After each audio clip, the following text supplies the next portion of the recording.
दैनिक अंगारा के तमाम दर्शकों का मैं फिर से स्वागत करता हूँ। ये भाग 2 है जो हमारी निहंगों के बारे में और निहंगों की जो भी आज के दिन आपाधापी चल रही है, उसमें हमारी जो बात चल रही थी उसी का भाग 2 है। तो फिर से हमारे साथ मौजूद हैं पंजाब से वरिष्ठ स्तंभकार, वरिष्ठ पत्रकार हमारे साथी सन्नी अरोड़ा जी। और सन्नी अरोड़ा जी 1980 और 90 के बीच में हिंदू जनसंहार जब हुआ था तो उसके चश्मदीद गवाह भी रहे हैं और उससे भुक्तभोगी भी रहे हैं। सन्नी भाई स्वागत है आपका। धन्यवाद जी, बहुत-बहुत धन्यवाद जी आपका लोहान साहब। हम जहाँ से हमारी पिछली बात खत्म हुई थी, हम वहीं से पिछली बात शुरू करते हैं। ये बहुत सारे लोग हैं जो जानना चाहते हैं इन निहंगों के बारे में। आपने बताया अब तक हमें कि जो निहंग होते हैं, वो गाँव के निहंग होते हैं, जिनके पास एक बहुत मोटी ज़मीन होती है, जो ज़मीन मुख्यतः गुरुद्वारे की होती है, वहाँ पर ये खेती-बाड़ी करते हैं, ठीक-ठाक पैसा कमाते हैं और गरीब जो बच्चा है, जो बच्चे को अफ़ोर्ड नहीं कर पाते पालना, वो उनको वहाँ पे भेज देते हैं। तो पढ़ाई-लिखाई का भी सारी ज़िम्मेदारी फिर निहंगों की, उन्हीं की होती है उसकी। नहीं, पढ़ना-लिखना तो नहीं होता है ज़्यादा इसमें, अपना सीधा गुरबानी पढ़ाई जाती है और फिर उसके बाद शस्त्र विद्या सिखाई जाती है और घुड़सवारी सिखाई जाती है, गतकाबाजी सिखाई जाती है। एक्चुअली में बहुत सारे अच्छे भी निहंग फ़ौजी थी हमारे साथ जो गऊ पालक कर थे बहुत सारे। लेकिन अभी ज़माने के बाद वो थोड़ा-सा काफ़ी सारा 20-30 साल में बहुत बड़ा चेंज आ गया। पहले बहुत निहंग संग सुना होगा आपने जो गऊ पालक थे, बड़े-बड़े गौशाला चलाते थे। पर समय के साथ-साथ सब कुछ बिखराव हो गया। एक नया ही सब कुछ बन गया। अभी ये जो निहंग जत्थेबंदियाँ, निहंग फ़ौजी हैं, ये अलग ही राह पर चल पड़े हैं। जिनका मतलब सामाजिक सेवा से कुछ लेना-देना नहीं। अपना वो बाई स्टाइल में चलते हैं, जैसे मुंबई में बाई चलते हैं ना बाई लोग, वैसा हो गया। एक एक खबर घूमती है भाई साहब हवा में कि पंजाब के अंदर जितना भी अफ़ीम और भुक्की का कारोबार है, उस पूरे के पूरे कारोबार में निहंगों का बहुत बड़ा हाथ है। एक तरह से ये एक पैरेलल इकोनॉमी टाइप वहाँ पर ऑपरेट करते हैं। इस बारे में क्या कहेंगे? इस बारे में तो मुझे कोई जानकारी नहीं है। हो सकता है कुछ क्योंकि नए बहुत सारे लोग आ गए हैं ना अभी। अभी वो वाले निहंग तो रहे ही नहीं, अभी तो आपराधिक तत्व बहुत सारे घुस गए हैं। तो हुँ। उनमें सारा कुछ चलता है, उनमें तो कोई रहता ही नहीं है चीज कोई ऐसी। तो उनके सब कुछ उनसे आप अपेक्षा कर सकते हो। पहले वाले निहंग नहीं है, ये नए निहंग है। 20-30 साल से जब से भिंडरावाला गया उसके बाद नया ही काम शुरू हुआ है। तो ऐसा अच्छा हो भी सकता है मुझे। जिस टाइम पे भिंडरेवाला मौजूद था, उस टाइम पर भिंडरेवाला के लिए इन निहंगों की क्या सोच थी? निहंग भी उस समय बड़े पावर में थे। निहंग एकदम नया रूप उनकी फौज ही थी। जैसे वो अब मैंने कई बार सुना कि निहंगों ने ये रोक लिया, बसें रोक लेते थे और एक बार बसों के ऊपर बैठे हुए फायरिंग कर रहे थे। तो निहंग भी उसी उसी लय में बह गए थे। जैसे भिंडरावाला था, तो निहंग भी फिर उसी लय में आकर सारा वो काम कर रहे थे जो तो क्या दूसरे वो लोग कर रहे थे। जो वो गऊ पालने वाले निहंग थे, उन्होंने विरोध नहीं किया इनका या किसी भी निहंगों की किसी भी टीम ने, किसी भी मतलब धड़े ने विरोध नहीं किया हिंदुओं के इस नरसंहार का कभी? नहीं, ऐसा कोई विरोध तो कोई बड़ा हुआ नहीं है। बहुत आपको पता ही है कि वहाँ पर जो भी विरोध करता था, उसको गोली मिलती थी। इस हिसाब से बड़ा विरोध हुआ नहीं है कोई। ऐसे नरसंहार हुआ, तो किसी ने विरोध नहीं किया। चाहे कोई ढंग जत्थेबंदी है, चाहे अकाली दल है, चाहे वो कोई भी है, बहुत बड़ा विरोध नहीं किसी ने किया। चुपचाप शांत रहे हैं और देखते रहे हैं। अच्छा उस टाइम भी क्या उस टाइम के जो निहंग होते थे, उनमें भी जो ये दलित जातियों के लोग थे, उस टाइम शामिल थे या अभी शामिल होना शुरू हुए? उस टाइम कम थे, आजकल ज़्यादा हो गए हैं। उस टाइम इनका जो ज़्यादातर जो है बड़ी जाति वाले ही उनका ही निहंग जत्थेबंदियाँ होती थी। आजकल तो सारे ही आने लगे हैं। ऐसे ऐसा है कि इसमें दूसरी जाति वाले भी निहंग जत्थेबंदियाँ हैं, जो हमारे पिछड़ी श्रेणी के ओबीसी हैं, जो एससी भाई उनकी भी हैं। पर वो उनका काम करने का तरीका थोड़ा अलग है। अब इतनी सारी निहंग जत्थेबंदियाँ आप उसको उठाकर देखोगे तो भई सबको बताना कुछ 96 करोड़ी है, बाबा मान सिंह है, बाबा बुड्ढा दल है, राजा राम सिंह है, ऐसे आप बहुत सारी निहंग जत्थेबंदियाँ हैं। मतलब तो मामला पता तो क्या कुल मिला के है ज़मीन का ही जत्थेबंदियाँ है ना? रहें हाँ साहब, जत्थेबंदियाँ रहें, कोई नुकसान नहीं है। नहीं, हम अच्छी जत्थेबंदियों के नुकसान फ़ायदे की बात नहीं, हम अपनी जानकारी बढ़ाने के लिए मामला लेकिन सारा जब वो ज़मीन का है। लेकिन हम अभी इसको अभी मोटा चर्चा में क्यों आए हैं? मैं बताता हूँ चर्चा में क्यों आए हैं कि बार-बार जो है वो एक ही चीज़ें बार-बार हो रही हैं। तो उनमें निहंग आ जाते हैं। अभी भी देखो कि वो टैक्स ले रहे हैं जो हिमाचल बॉर्डर पर, उसमें भी निहंग है। टोल टैक्स भी नहीं देके जाते हैं। आपने जगह-जगह पर देखा होगा और साथ में बोलते हैं कि हम टोल टैक्स नहीं देंगे, हम निहंग जत्थेबंदी हैं। जितने भी अभी बच्चे-वच्चे मारे गए हैं गुरुद्वारे के बाहर उनको खींच के अंदर ले जाते हैं, वो सारे निहंग है। ये तो अभी गुंडागर्दी है, निहंग ये काहे की निहंगाई है। बस अभी ऐसा ही है, आपने देख लिया कितनी सारी वीडियो आती हैं जिसमें वो लगातार गुंडागर्दी हाँ। करे जा रहे हैं। और एक देश के अंदर, जब एक देश के अंदर हमारी भारतीय फौज मौजूद है, जिस भारतीय फौज के अंदर सिख रेजिमेंट हमारी शान शौकत के साथ मौजूद है, उसी देश में ये दूसरे ये छोटे छोटे गिरोहों को फौज का नाम देना, ये तो अपने आप में म्यूटनी है, ये तो अपने तो आप क्या में गद्दारी है। ये तो क्या है, राज्य सरकार भी प्रमोट करती है, उनके भी काम आते हैं। तो धर्म के नाम पर ये समझो 22 लोग चल रहे हैं, जैसे मुंबई में हफ्ता वसूली होता था, तो ये समझो धर्म का जामा पहना लिया। तो इसमें क्या कि कुछ काम जायज़ नज़र आते हैं, जब धर्म के नाम पर करोगे तो फिर कोई उँगली नहीं उठाएगा। लेकिन अभी हद से ज़्यादा हो गया तो उँगलियाँ उठनी शुरू हो गई हैं। अच्छा, जितना भी मान लो आज के दिन में ये जितना भी निहंग दल है, एक तो 2 सवाल है मेरे। 1984 के वक़्त में जो निहंगों के अंदर मौजूद दलित जातियाँ थी, उन्होंने किसका साथ दिया था? आज के दिन जब भारत के सेपरेशन की बात हम करते हैं, जब खालिस्तान बनाने की बात करते हैं, ये कितने निहंग दस्ते जो हैं, वो खालिस्तान समर्थक दस्ते हैं और कितने जो हैं वो हिंदुस्तान समर्थक दस्ते हैं, मोटा-मोटी तौर पर। और उनमें दलितों की और जाटों की क्या स्थितियाँ हैं? जब ये खालिस्तान की बात चलती है तो उसमें दलित तो बिल्कुल नहीं आते हैं। ऐसा दलित अच्छा। कोई नहीं मिलेगा जो खालिस्तान की मांग करता हो। उल्टा कई निहंग सिंह आपने देखे होंगे, इनका विरोध ही करते हैं कि भई हम आपके साथ नहीं रह सकते, आप तो हमको 2-2 गुरुद्वारा, 5-5 गुरुद्वारे बनाए हुए हैं। तो तभी तो आपने देखा होगा जालंधर में हमारे रविदासिया समाज, जो रामदासिया समाज है, वो टोटली अपने आप को अलग कर लिया कि ये हुँ। जबर वाले लोग हैं, जबर वाले। ये किसी को बर्दाश्त नहीं करते। सिर्फ़ इनकी हुकूमत चलनी चाहिए, दूसरे के लिए कोई जगह नहीं है। तो उनको पता ही है भई ये किसी को आगे नहीं बढ़ने देंगे, किसी की आवाज़ ऊँची नहीं होने देंगे। तो कभी वो खालिस्तान का साथ नहीं देते हैं। वो उस टाइम पे फिर तुरंत अपने आप को बदल लेते हैं वो। और ये सिर्फ जट कम्युनिटी है जो खालिस्तान की बात करती है। कनाडा में भी देख लो, आप सारों का सर्वे कर लो, अगर 500 लोग हैं तो 500 के 500 आपको जट ही मिलेंगे। मतलब कुल मिलाकर जिस जिस निहंग कमेटी का हेड जाट है, वो लगभग तकरीबन कमेटियाँ खालिस्तान समर्थक कमेटियाँ हैं।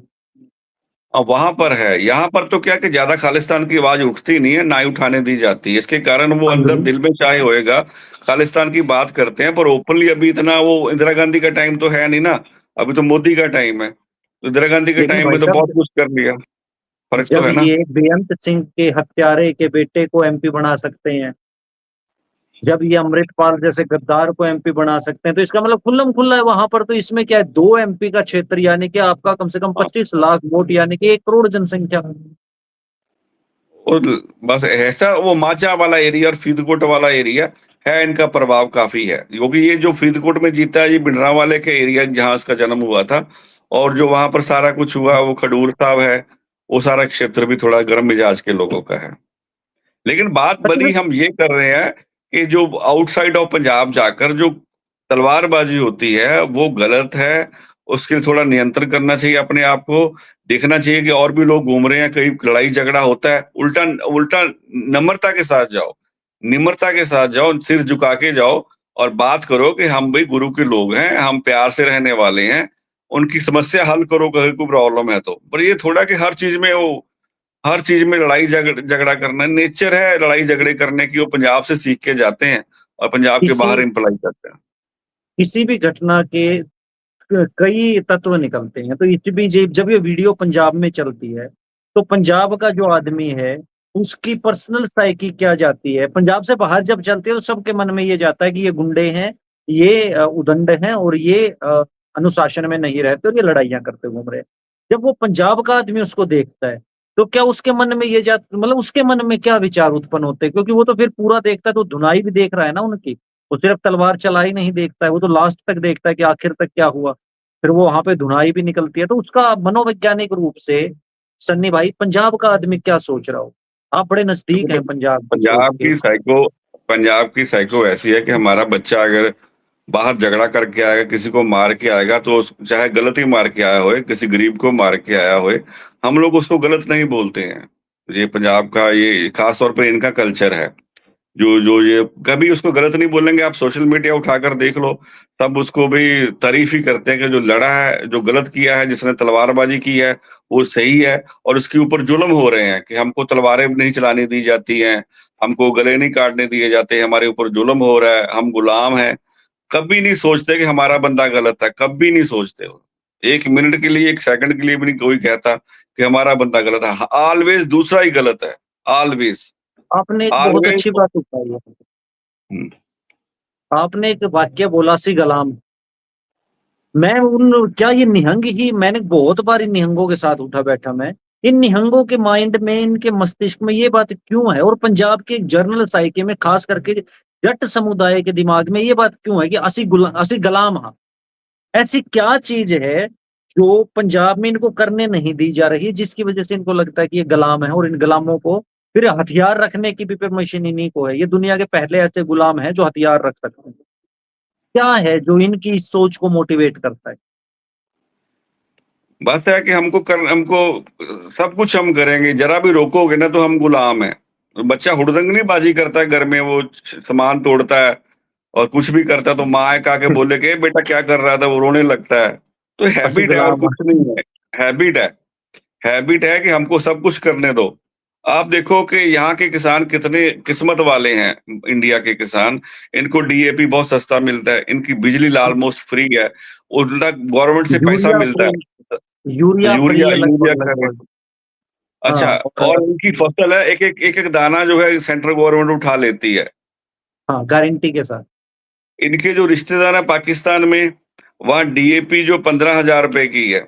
खाद मिलती नहीं है, यूरिया जो है, यूरिया का नामो-निशान नहीं वहाँ पर। बहुत मुश्किल से बेचारे धक्के खा कर कई-कई दिन बैठे रहते हैं वो। ये जो लाइट का एक एक यूनिट फ्री नहीं, 70 रुपए यूनिट लाइट है उनकी वहाँ पर, उससे वो काश्तकारी करते हैं। और जब उनकी फसल तैयार हो जाती है, तो उसको उठाने वाला कोई नहीं, कोई एमएसपी नहीं है। लेकिन वो कभी गिला नहीं करते, कभी रोते नहीं है, कभी आपने सुना पाकिस्तान के जो है एजिटेशन कर रहे हैं, सड़कें रोक ली हो, हमसे 5 गुना ज़्यादा बड़ी ज़मीन है उनके पास। वो भी किसान हैं, शानदार चलेगा, नहीं करते। बिल्कुल शानदार। वो और भिखारी नहीं ये है ना, वो फिर भी गैरत वाले हैं। वो हाँ, कहते हैं कि गैरत वाले हैं, सरकारें हमें ये कब तक गैरत पालेंगी? वाले, ये जो क्वालिटी उनके अंदर गैरत वाले हैं वो ऐसा गिरते नहीं है। एक तो क्या कि वो उनके अंदर वो अदब आ गया है कि भई अल्लाह ताला जो करेगा सही करेगा। मतलब बस। चाहे मेरी फसल बिके ना बिके, तो अल्लाह ताला ने उसके ऊपर है, उसके ऊपर छोड़ और दी इन हमने। हमारे और वाले इनको हैं जो हुँ, हमारे वालों को यकीन नहीं है। हाय मोदी अपने दे दे, हाय मोदी ये भी दे दे, हाय मोदी ये भी दे दे। हमारे वाले को तो हाय तौबा है ना। हाय ये भी कम से मोदी कम दे दे, मोदी तेरे बालक भी पाल दे, मोदी तेरे बालक पढ़ा भी दे, मोदी तेरे बालका का ब्याह भी कर दे, मोदी तेरे बालका ने नौकरी भी दे दे। फिर तने वो बालक पैदा ही क्यों करे हैं? फिर तो तू ये मोदी उनसे ने गोद सीखना दे दिया चाहिए। बालक। ये उनसे पाकिस्तान वालों से सीखना चाहिए, उनको अपना रिश्तेदार बताते हैं, वहाँ जाते हैं, कभी समझो उनकी बात भी समझो। भई उनसे ये चीज़ तो सीख लो कम से कम। उनकी बिल्कुल उनकी सही आप बात है। और वो मैं अच्छा, सोचता हूँ वो पाकिस्तानी जो रोते नहीं है वो, कभी पाकिस्तान रोते हुए मेरा नहीं एक सवाल देखा। मेरा एक सवाल है, पाकिस्तान में भी तो ये निहंग होते होंगे ना 1947 से पहले? वहां का निहंग है या हो जा लिया? नहीं देखो, निहंग यहीं पर है जहाँ पर मतलब कोई सुनने वाला है, जहाँ उनकी तलवार चल सकती है वहाँ निहंग होते हैं, जहाँ तलवार नहीं चलती है वहाँ निहंग नहीं होते। आज पाकिस्तान में एक भी निहंग नहीं है। एक भी निहंग नहीं है पाकिस्तान में। तो तलवार सहेगा कौन? कोई सहने वाला भी तो होना चाहिए।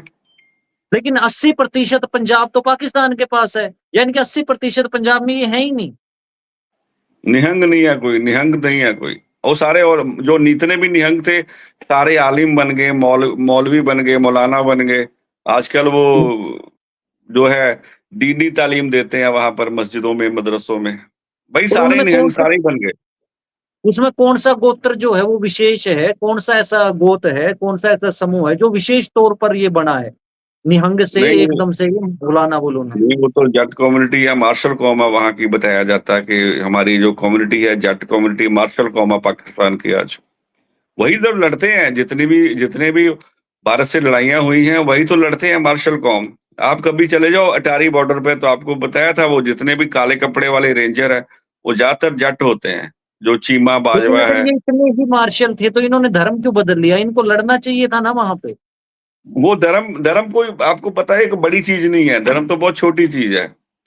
धर्म तो आना-जाना है, इस ध धरती में पता नहीं कितने धर्म आएँगे, कितने अपनाने हैं, कभी ज्यूश बन जाएँगे, लेकिन कभी हिंदू बन जाएँगे, कभी सिख सनी बन भाई जाएँगे, कभी मुस्लिम बन ये तो जाएँगे। कहता है कि हाँ ये तो कहता है कि हम ही गुरु के सबसे असली चेले हैं, हम ही गुरु के सबसे पक्के बनते हैं। निहंग तो ये कहते हैं तो कम से कम मैं निहंग तो बताता लड़ते। हूँ, ये जो पक्के चेले हैं ना, जो आप हाँ, सबसे बड़ी बात बताते हैं कि हमारे गुरु नानक जी का जन्म स्थान है ननकाना साहब में। तो उसके जो दीवार के साँझे थे ना, जितने भी जट, जो सिख जट थे, रंधावा, विरक, अभी भी उनकी वीडियो आती है डेयरी फार्म करके, वो सारे मुसलमान बन गए। उन्होंने 1 मिनट नहीं लगाया, 1 मिनट नहीं सोचा कि लंगर हमको मिलता है, यहाँ पर 3 वक़्त का लंगर मिलता है। उन्होंने 1 मतलब मिनट नहीं ननकाना सोचा, साहिब, लंगर एक की मिनट परवाह एक नहीं की। मिनट, मतलब जो ननकाना साहिब के जिनकी दीवार के दीवार मिलती थी, वो जाट परिवार भी, वो भी मुसलमान बन गए। वो तो हाँ, मैं तो सोचता हूँ उन्होंने लंगर की परवाह नहीं की, गुरुओं की परवाह नहीं की। तो आज तो वो देखते भी नहीं है गुरुद्वारे की तरफ। जो जन्म स्थान है, यहाँ से तो लोग जाते हैं जत्थे बनाकर। और जो असली वाले जो रंधावा हैं, विरक हैं, चीमे हैं, चट्ठे हैं, वो ननकाना साहब में सारे ही मुसलमान हैं। और वो पाप, मतलब वो शिर्क समझते हैं, ज्यादा सिर झुकाना जाकर वहां पर देखना भी शिर्क समझते हैं। तो फिर वो इनके साथ जब मिलते हैं अपने पुराने रिश्तेदारों के साथ, तो वो इनको ये नहीं कहते कि थू है तुम्हारे ऊपर, तुम अभी भी गुरु को ही मान रहे हो, या ये उनको कहते हैं कि थू है तुम्हारे ऊपर कि तुमने गुरु को छोड़ दिया। वो वो सब समझ, ये वाले सब समझते हैं भी उन्होंने सब छोड़ दिया, सिक्की छोड़ दिया, अभी मजे कर रहे हैं। और अभी हमारा टाइम नहीं आया, क्योंकि वहां होते पाकिस्तान में तो आज सारे काम तमाम हो गया होता। जितने भी अगर इंडिया में ये बैठे हुए हैं ना हमारे लोग, पंजाब में, अगर यही पाकिस्तान में होते तो आज सारे ही सलवारें पहन के घूम रहे होते, मजे कर रहे होते। वहां पर आपको वीडियो डालते कि मैं मक्का मदीना से, अपनी मेरी लाइव देखो, मैं हज करने आया हूँ। तो ये हाल होता, सारे ही वहां पर आप देखो चीमे बाजवे वीडियो डालते हैं, यही तो है ना। ये तो इंडिया हाँ, के कारण थोड़ा सा, इंडिया अपने भारत के कारण बच गए। मैंने एक चीज देखी सन्नी भाई, कि जितने भी पाकिस्तान के ये चीमे बाजुए हैं, ये अपनी दो दो बीवियों को लेके, तीन तीन बीवियों को लेके घूम रहे हैं। तो क्या जो यहाँ वाला ये तथाकथित जो जट समाज है, ये जो अपने आप को गुरु के पक्के चेले बनाता है, क्या इनके अंदर भी इस तरह की सोच है कि अगर हम जल्दी से जल्दी मुसलमान बन जाएं, ताकि हम भी इस तरह की अय्याशी कर पाए? ये जो शादियों में वहां पर औरतें नचवाने का रिवाज है, ये किन में? ये तो आप देखो, लाहौर चले जाओ तो आपको वहाँ शादियों में वो लड़कियां जो है हीरा मंडी की आती हैं, जहाँ वो जो भी आते हैं वो सब नाचती हैं वहां पर, और नोट लुटाए जाते हैं। ये कल्चर तो वहीं का है, हीरा मंडी का ही कल्चर है। पंजाब और के अंदर कौन से ऐसे लोग हैं जो इस कल्चर को आज भी फॉलो कर रहे हैं? क्योंकि हम देखते हैं आजकल शादियों में तो बड़ा अजीब तरीके के डांस करवाए जाते हैं पंजाब में, वो पैसे ऐसा दे दे कल्चर के औरतें बुलाई जाती हैं। कहीं कहीं ऐसा कल्चर मैंने नहीं देखा यहाँ पर अपने गुजरात में। पंजाब में है ऐसा। पंजाब में बहुत हाँ, सारी बातें डिफरेंट है पूरे देश में, जो हरियाणा में नहीं भी नहीं होती है। है। हरियाणा में पैसों में कभी लड़कियां नहीं नचाई जाती, घर की औरतें, घर के लोग आराम से तहजीब से नाचते हैं। पंजाब में तो एक अजीब सी तहजीब भूल के, एक बहुत ही हम्म। यंग मॉडल के साथ एक बूढ़ा है, वो बड़ी ऐसे चुम्मा चाटी करके नाच रहा है। नीचे दारू रखी है, सामने मुर्गा काट के मुर्गा पकाया जा रहा है, और वो है मुर्गा चल रहा है, दारू चल रही है, औरतें वहीं अड़ोस पड़ोस में घूम रही हैं।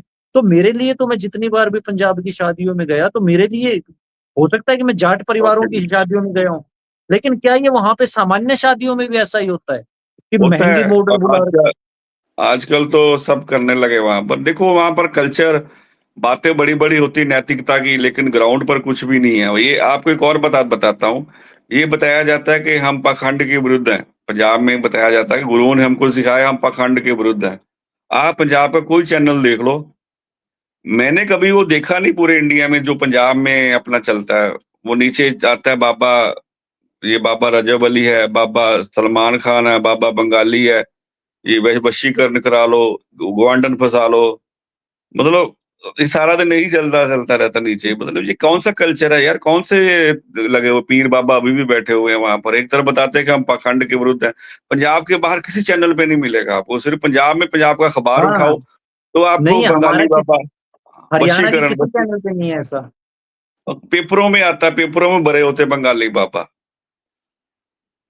तो ये पीरों फकीरों ने पहले भी इनको मुसलमान बनाया और अभी भी छोड़ नहीं रहे हैं। बाकी मतलब कहने का मतलब है कि बातें कुछ और है, ग्राउंड रियलिटी कुछ और है। दोनों में जमीन आसमान का फर्क है।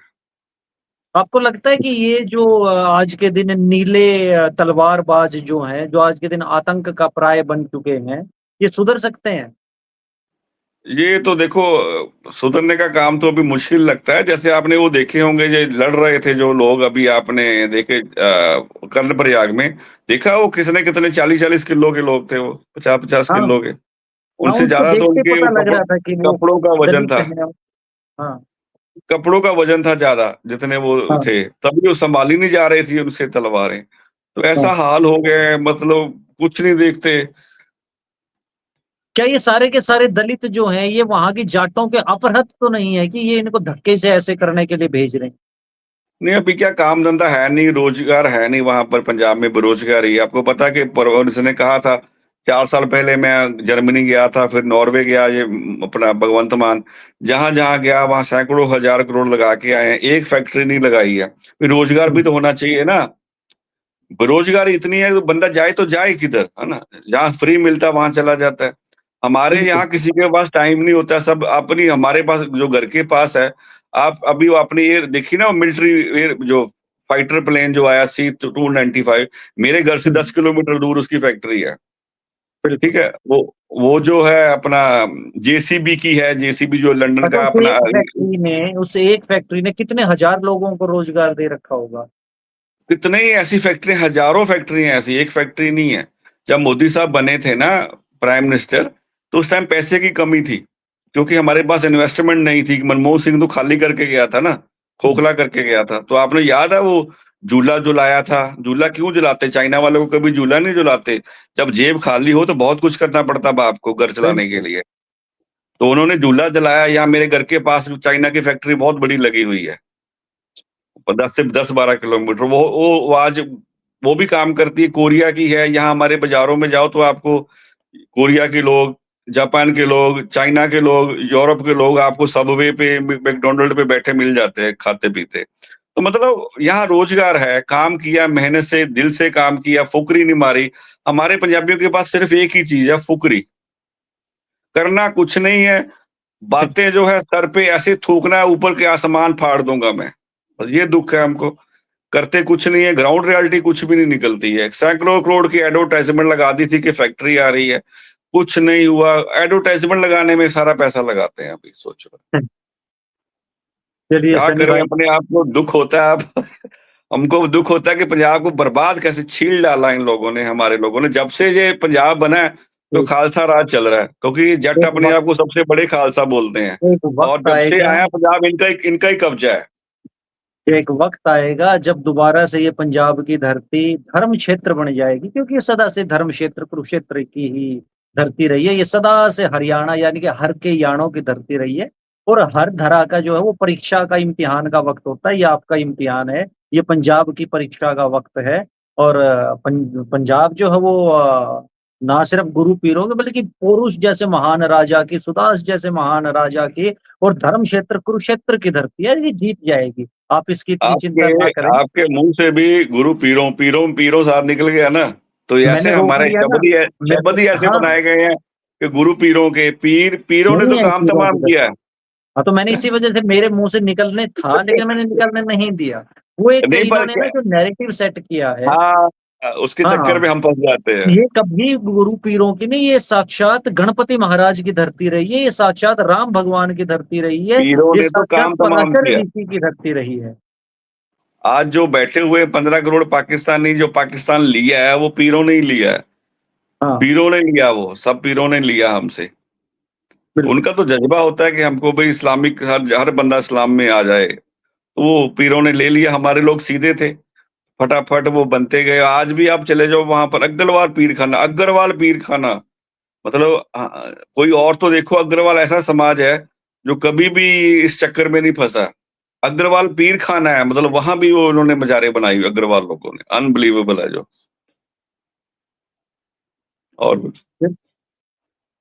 ठीक है सनी भाई, आपने इतना धन्यवाद। महत्वपूर्ण वक़्त दैनिक अंगारा को दिया। दैनिक अंगारा सदैव आपका आभारी रहेगा, और आपने इतनी महत्वपूर्ण बातें इतनी बेबाकी के साथ, इतनी सच्चाई के साथ, इतनी निर्मलता और इतनी मोहकता के साथ हमें बताई हैं, जिसे सुनकर मैं और हमारा पूरा का पूरा दैनिक अंगारा परिवार आपका आभारी है सनी भाई, और हम धन्यवाद आपको प्रेषित करते हैं।